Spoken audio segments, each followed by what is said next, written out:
Bonjour à toutes et à tous et bienvenue sur le coin sport et pop culture. Et aujourd'hui, je vais vous parler d'un comics qui a été écrit et dessiné par Marc Silvestri, qui était un grand auteur des années 90, qui a notamment fait The Darkness, que j'ai dans ma collection, et qui a sorti récemment du coup un run en Black Label indépendant qui se lit tout seul, qui s'appelle Batman et le Joker Deadly Duo. Là, l'édition que je vous montre, pour le coup, c'est une édition limitée qui était sortie chez Pulps à 800 exemplaires et avec lequel on vous donnait par exemple des lithographies.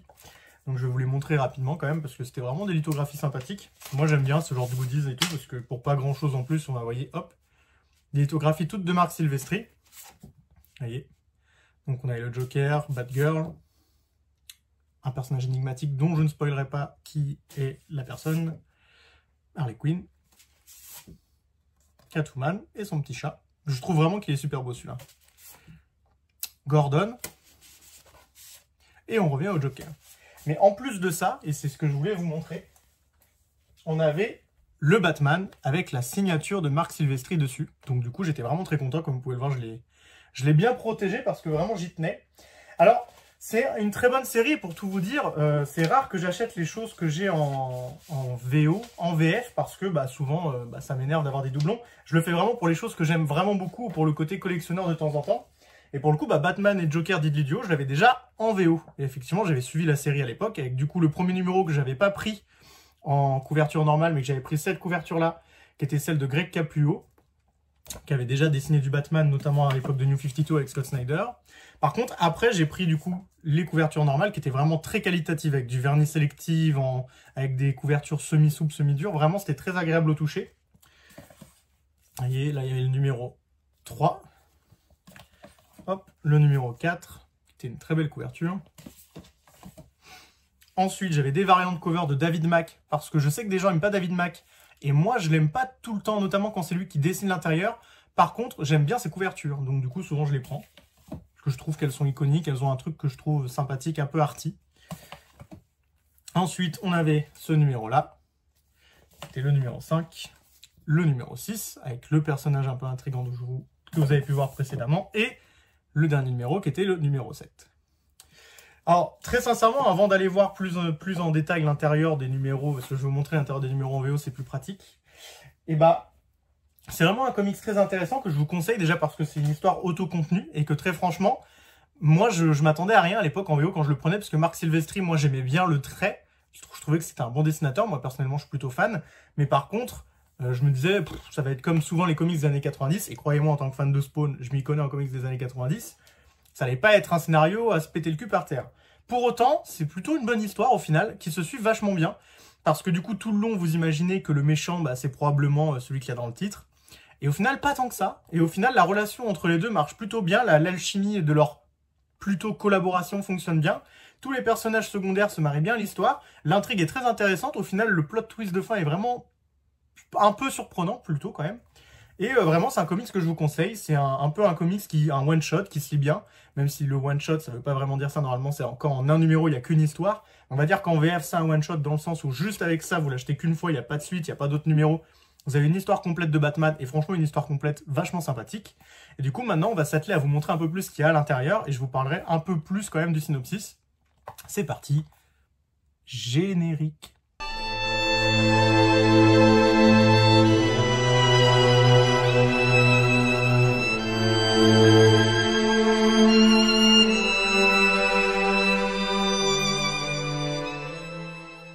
Et nous voilà du coup sur ce beau petit coin planche pour vous montrer du coup les intérieurs de ce Batman Deadly Duo. Donc là du coup vous pouvez voir un peu mieux la couverture du premier numéro qui était du coup une couverture variante par Greg Capullo comme vous pouvez le voir derrière. Avec du coup marqué ici qui était le dessinateur, l'encreur et le coloriste.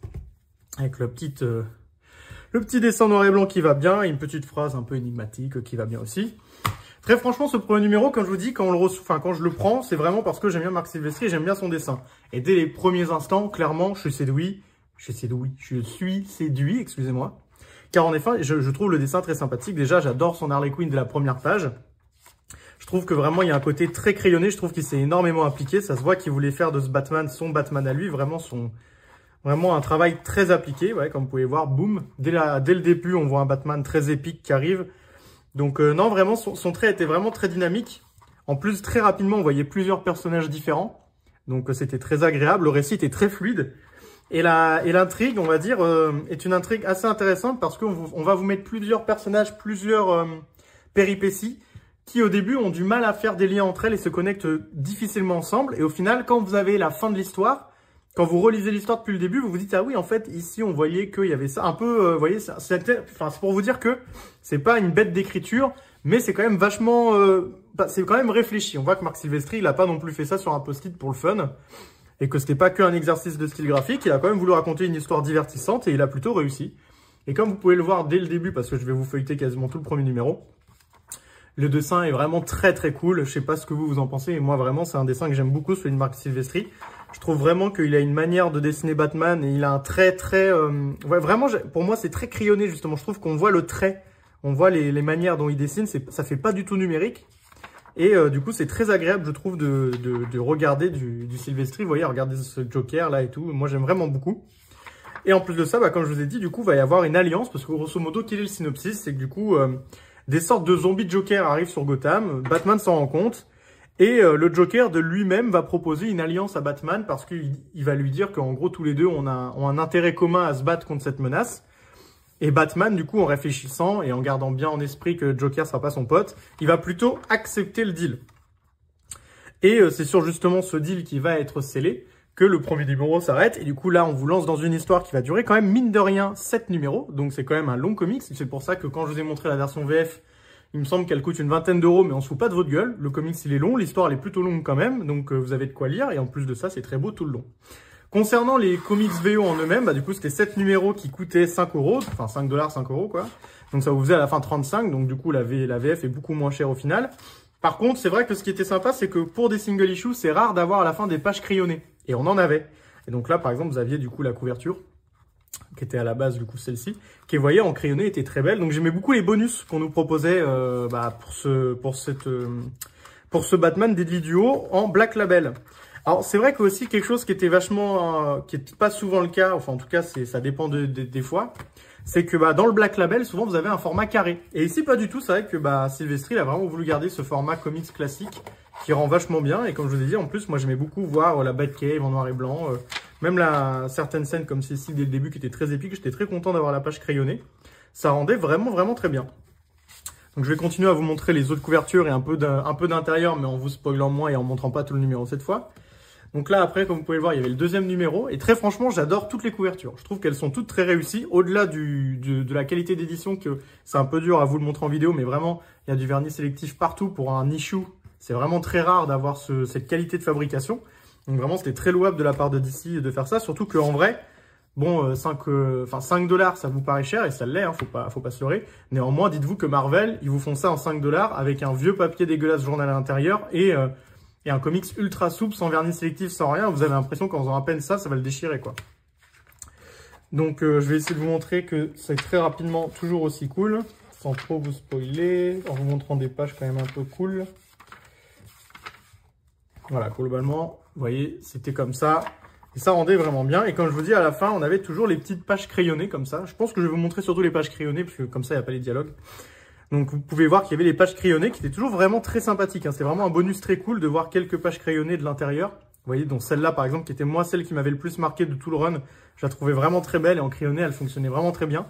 Et d'ailleurs, il me semble qu'en VF, quand c'est sorti, ils avaient sorti le comics en noir et blanc aussi, dans un format noir et blanc, que je n'ai pas pris parce que j'aime bien la couleur. Mais c'est vrai que pour le coup, c'est probablement un des comics où j'avais peut-être réfléchi à le prendre en noir et blanc parce que je le trouvais vraiment très réussi quand je regardais les numéros en VO. Et comme vous pouvez le voir, c'est vraiment très beau. Marc Silvestri, il a pas lésiné sur les efforts graphiques. Je pense vraiment que c'est un de ses meilleurs boulots que j'ai vu en plus parce que moi qui suis fan du bonhomme pourtant, qui a The Darkness et tout ça dans sa collection, vraiment je trouve que là il est vraiment au sommet de ce qu'il peut faire et que ça rend vraiment très très bien sur Batman. On va continuer à vous montrer que les pages en noir et blanc comme j'ai dit. Clic, clac, boum. Voilà. Et comme vous pouvez voir, ça reste toujours très très beau. On a un beau découpage en plus. Vous voyez, il y a plusieurs moments où vous avez un découpage un peu intéressant qui vous montre la psyché du personnage, son côté un peu torturé, perdu et tout ça. Je trouve que c'est très réussi. Et comme je vous dis, tout le long, faut pas vous dire que l'histoire est vraiment lambda, bateau et un peu chiante. Vraiment, l'intrigue se construit bien. Vous rencontrez plein de personnages. C'est vraiment un comics d'enquête. Batman, il enquête. Je trouve qu'à plusieurs égards, ça ressemble un peu à Batman Silence. dans le sens où bah, c'est une enquête, vous allez voir plusieurs héros et méchants de l'univers de Batman, et au final, vous allez avoir une révélation, un peu comme dans Batman Silence, où on va vous dire qui est le méchant depuis le début, et c'est plutôt bien fait. Vous voyez, en plus de ça, sur Batman Silence, on avait Jim Lee, sur Batman et Joker Deadly Duo, on a Marc Silvestri, 2 dessinateurs qui, pour le coup, ont un style, en tout cas, que moi, j'aime beaucoup. Ensuite, du coup, le numéro 4, hein, toujours avec des très belles couvertures et ce très bon travail d'édition. On va toujours vers la fin pour voir les pages crayonnées pour pas vous faire spoiler. Hop. Donc là, on avait une page de mariage, donc c'était vraiment super cool. Vous voyez, hop, là, le petit moment où Batman et le Joker, ils se flinguent et tout. Ce qui est cool, c'est qu'en plus, en voyant les pages crayonnées, enfin, je me dis que c'est vraiment impossible de deviner l'histoire. Donc c'est cool, ça vous permet vraiment de vous faire une idée du dessin, pour le coup. Et quand je vous dis, niveau dessin, c'est très bien, niveau fluidité, c'est super, l'histoire est bien racontée. Et en plus de ça, tous les personnages ont un rôle un minimum. C'est-à-dire qu'il n'y a pas trop d'apparitions fortuites dans le récit. Vous voyez, il n'y a pas, on va voir Nightwing, et en fait, Nightwing, il sert à rien.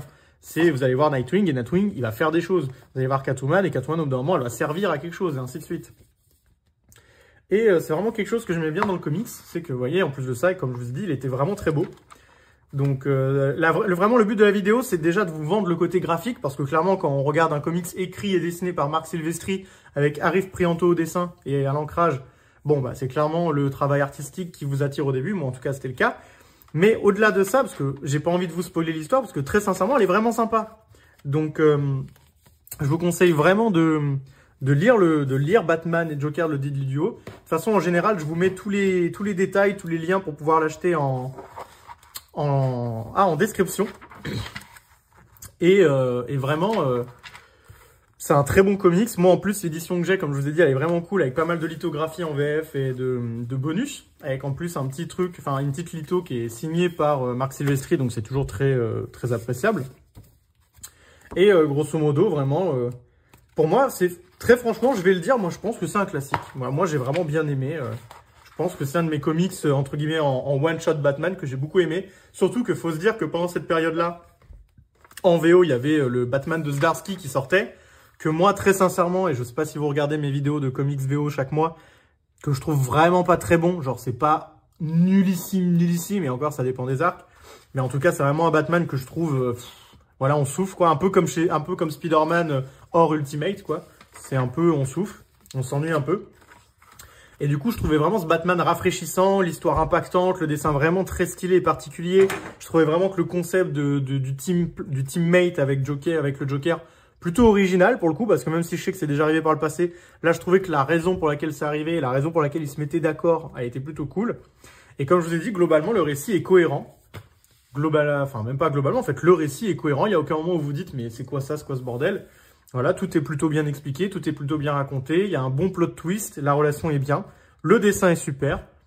C'est franchement que du tout bon.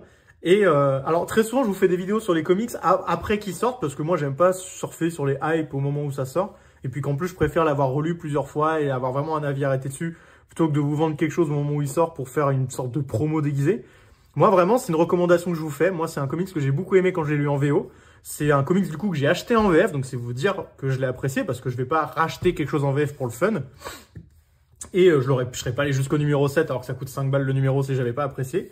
Donc c'est une sincère recommandation. C'est un super Batman à offrir pour quelqu'un qui aime Batman, qui aime le Joker. Et pour le coup, hop, ça fait quand même un comics original. C'est-à-dire qu'il aime le Batman et le Joker, il aime bien leur antagonisme, il aime que l'un ou l'autre. Vous dites, bah tiens, boum, voilà un comics original où les deux doivent travailler ensemble. Vas-y, lis-le, tu vas voir, c'est pète sa mère.